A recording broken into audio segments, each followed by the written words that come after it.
Good day, everyone. Most of us were taught that learning is like filling an empty bucket. The teacher pours in the facts and we just hold them. But what if learning isn't about receiving the information but constructing it? So, welcome to the world of constructivism. Together with my group mates, we tackle about constructivism. Let's move on to the objectives of this presentation.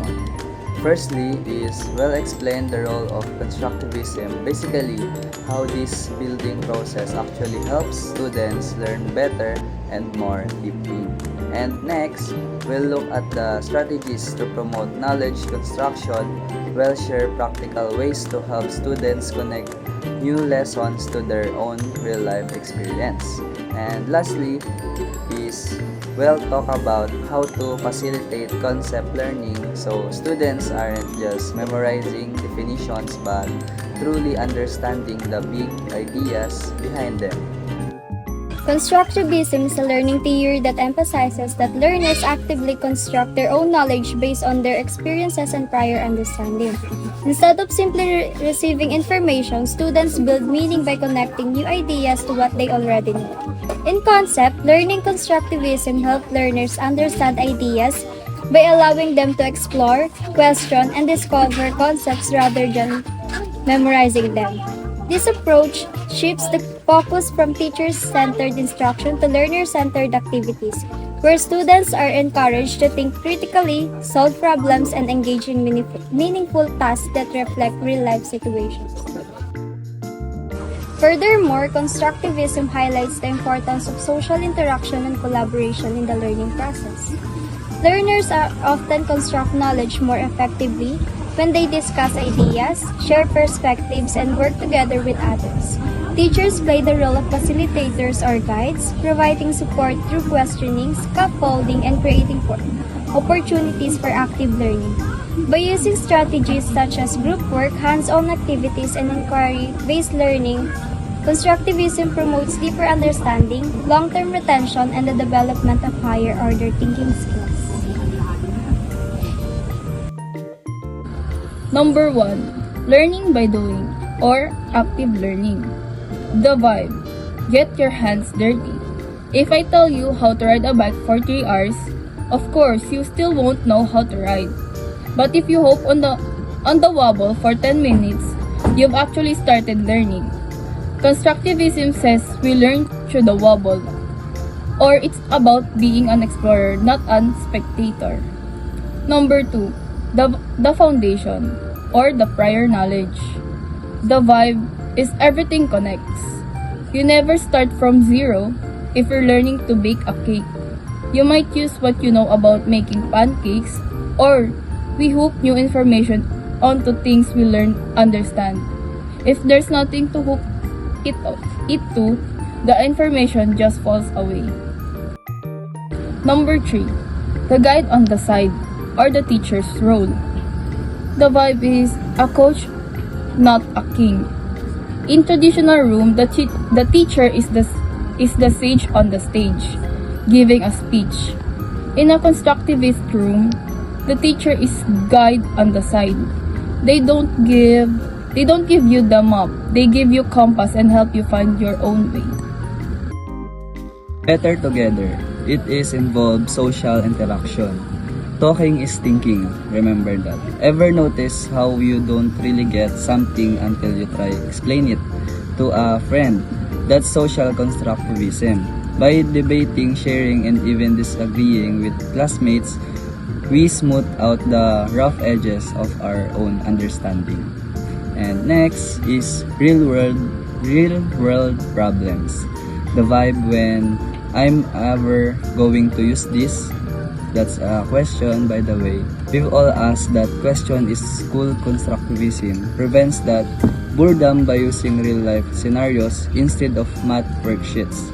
Maybe you're calculating the cost of building community garden when the problem is real.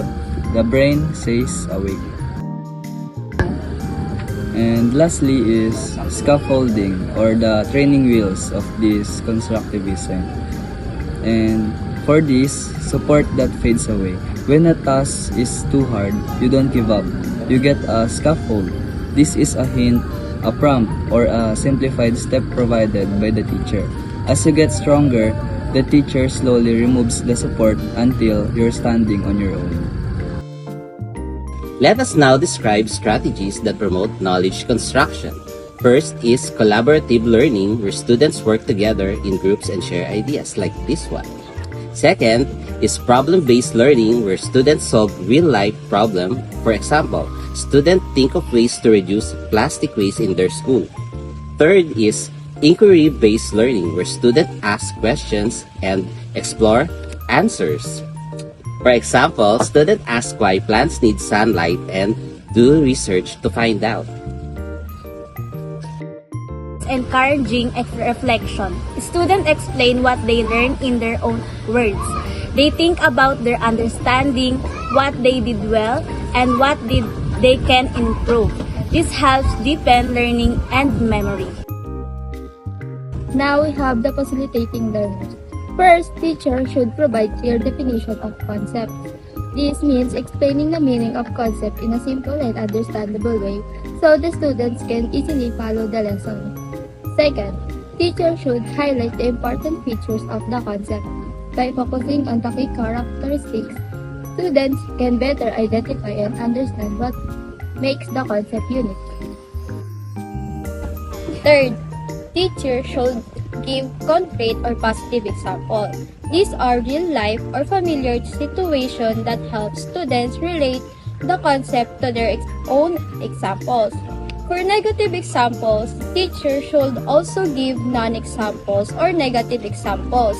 These examples shows what the concept is not, which helps students avoid confusion and clearly see the difference. Fourth, teachers can use prototypes or best examples. These are the most typical or common examples that represents the concept very well, making it easier for students to understand. Encourage learners to give their own examples. This means the teacher should ask students to create their own examples on a concept. By doing this, learner can better understand the lesson and connect it to their own experience. It also helps develop critical thinking and allow students to actively participate in the learning process. When learners share their own examples, they become more confident. Show relationship between concepts. This means the teacher should explain how different ideas are connected.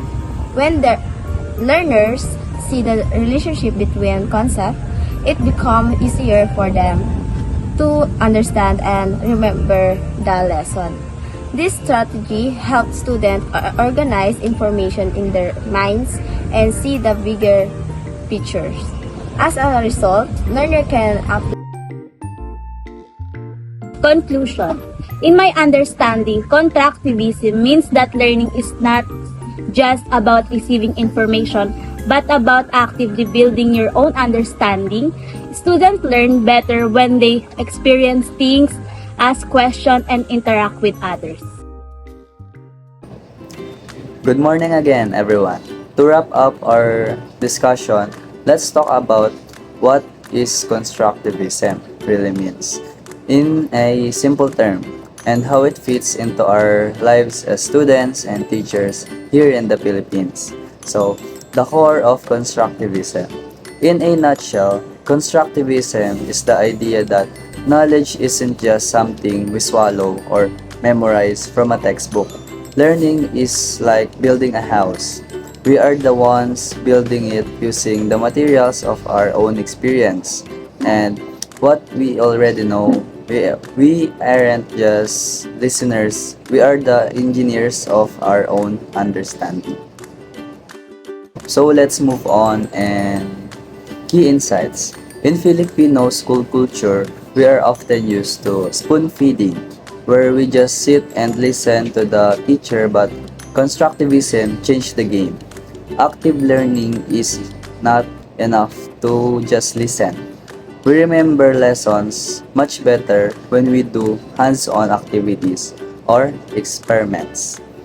Prior knowledge. This is where our hugot or past experience come in. We connect new lessons to things we've already been through in life.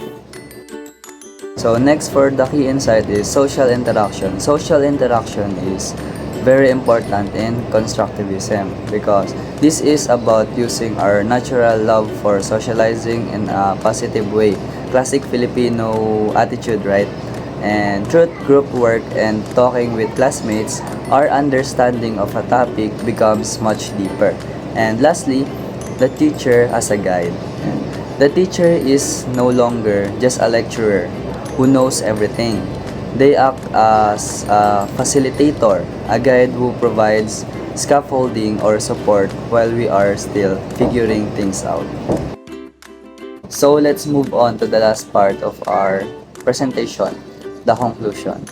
Why does it matter? Why does constructivism matter in learning? In the end, our goal isn't just to pass an exam. Constructivism focuses on making learning meaningful and student-centered. It helps us become critical thinkers and problem solvers. In our culture, having discarte or resourcefulness is very important. The theory gives us academic discarte so we can actually use what we learn in the real world. So, thank you for listening. I hope you take this truth with you. Learning isn't just about filling a bucket. It's about lighting a fire in our own minds. That's all. Thank you.